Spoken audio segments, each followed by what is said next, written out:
esas cosas. Lo que viene Cristo entonces a puntualizar en el versículo 40 es la evasión de los pleitos. Eso es lo que Cristo viene ahora a poner en relieve, evasión de pleitos. Y por eso Él tiene que decir, y al que quiera ponerte a pleito y quitarte la túnica, déjale también la capa. No solamente dejes que se lleve tu túnica, deja que se lleve también tu capa. No entres en litigios por estos asuntos. La túnica era la camiseta que ellos utilizaban, esa especie de bata, hablando en términos modernos, que ellos utilizaban, muy larga hasta los pies, desde el cuello hasta los pies, y que era parte de la tradición vestuaria de la gente de Israel para aquel siglo, para aquellos tiempos. Era parte de esa cultura, ¿ok? Llevar a cabo ese tipo de tradiciones en la vestimenta. Por el contrario, la capa era como decir para nosotros hoy la chaqueta que nos ponemos encima de la camisa. Para que entendamos, la capa era esa prenda de vestir que se utilizaba sobre todo en las noches para poder soportar el frío, las heladas de las noches cuando estaban durmiendo. Funcionaba como una especie de manta, como una especie de edredón, como una especie de, de cobija para poder ayudar a la persona que no se fuera a morir de hipotermia. Eso era lo que hacía la capa, distinto. Ahora, la túnica era una prenda de la cual hasta el judío más pobre podía tener varias mudas. Pero de la túnica, los judíos comunes, pobres, no podían tener más de una. Por regla general lo que tenían era una sola. De tal suerte que si ellos le quitaban esa túnica, se quedaba totalmente desprovisto de la posibilidad de que cuando llegara la noche no pudiera cubrirse del frío. Y de hecho, en la ley judía se contemplaba que quitar la túnica era legal, pero la capa era ilegal hacerlo. Y tenía que ser devuelta en caso de que le fuera quitada a alguna persona antes de la puesta del sol, es decir, antes de que cayera la noche. Antes de que cayera la noche ellos tenían que regresar la capa. Todos, sin excepción. Porque ese era el abrigo para que ellos pudieran sostenerse. Y eso lo podemos ver en Éxodo 22. Por ejemplo, Éxodo 22 dice de la siguiente forma: si tomares en prenda el vestido de tu prójimo, y esto se refiere aquí a la capa, a la puesta del sol se la devolverás, porque solo eso es su cubierta, es su vestido para cubrir su cuerpo. ¿En qué dormirá? Y cuando él clame a mí, yo le oiré, porque soy misericordioso. Entonces, no era justo, no era legal que si la capa era decomisada, se les quedara con ella y no se la devolvieran a la puesta del sol, tal cual como el mandamiento decía que debía ser llevado a cabo.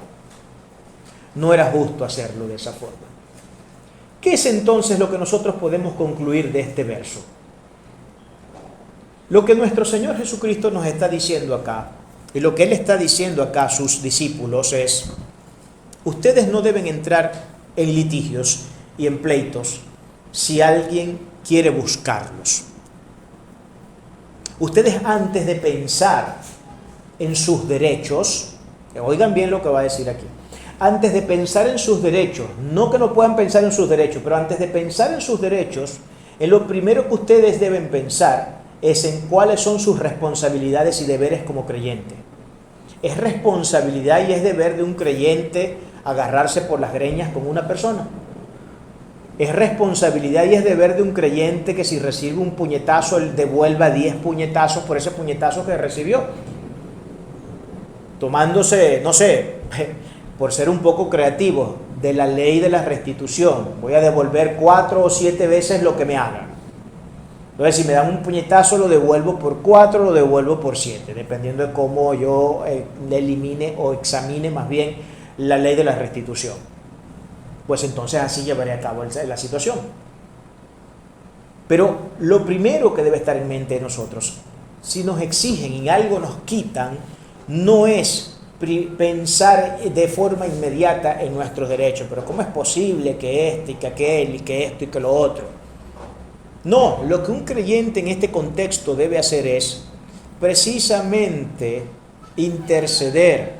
Lo que el creyente acá debe hacer es tener una conducta cristiana evitar a toda costa el litigio, evitar a toda costa el pleito, evitar a toda costa el problema, evitar a toda costa cualquier tipo de situación engorrosa que pueda presentarse de cara al asunto.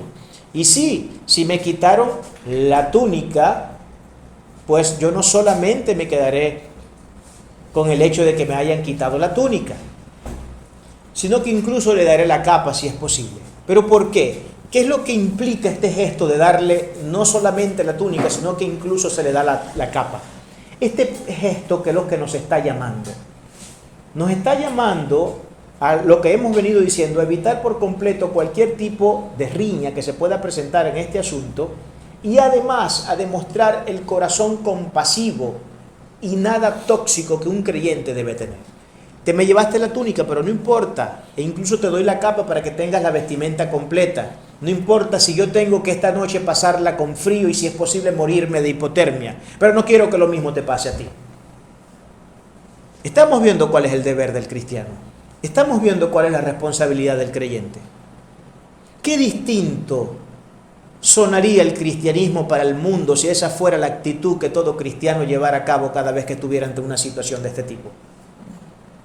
Pero lejos de esto, hoy tenemos hermanos, y esto hay que decirlo, lejos de esto tenemos hermanos que tienen muy seguido en su boca decir, tuve 5 minutos de bajarme de la cruz. Hermano, lo siento, pero en ese momento tuve que bajarme de la cruz. Pues yo tengo algo que decirle a las personas que dicen eso. Ustedes saben que su Señor, al que ustedes llaman su Dios y Salvador, nunca se bajó de la cruz. ¿Sabían eso?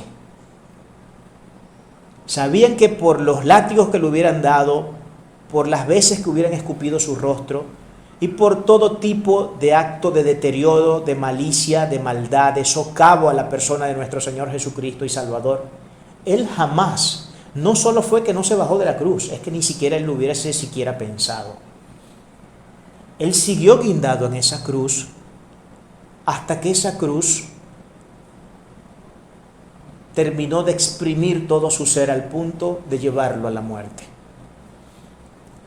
Entonces, si Cristo no se bajó de la cruz, y voy a decirles algo, hermanos, los insultos, los agravios, los desdenes y todo tipo de deterioro moral dirigido hacia la persona de nuestro Señor Jesucristo, nosotros no los hemos vivido ni en los sueños ni en las pesadillas más horribles que hayamos tenido en nuestra vida. Con todo, Cristo no se bajó de la cruz, siguió montado en la cruz. Como dirían por allí algunos de manera muy poética y hermosa, lo que sostuvo a Cristo en esa cruz no fueron los clavos, fue su amor por nosotros. Eso fue lo que a Cristo lo sostuvo en la cruz. Entonces esto de que nos bajamos de la cruz, hermano, tengamos mucho cuidado. Esto de que se me olvida por 5 minutos de que soy cristiano. No, mire, nosotros no podemos hacer la de Munra. ¿Se acuerdan de Munra el inmortal en los Thundercats? Para los que vieron esas comiquitas. Claro, es un poco vago el ejemplo, porque Munra era Munra en el antes y después de la conversión, es decir, él siempre era malo. Sin embargo, su nivel de malignidad se exacerbaba en el momento que se convertía en el Munra el inmortal.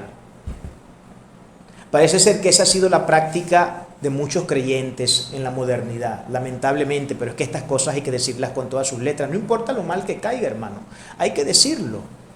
La Biblia, el mensaje de Dios, el mensaje de la palabra del Señor ha venido a confrontarnos, ha venido a incomodarnos, a venirnos a mover la silla donde estamos sentados.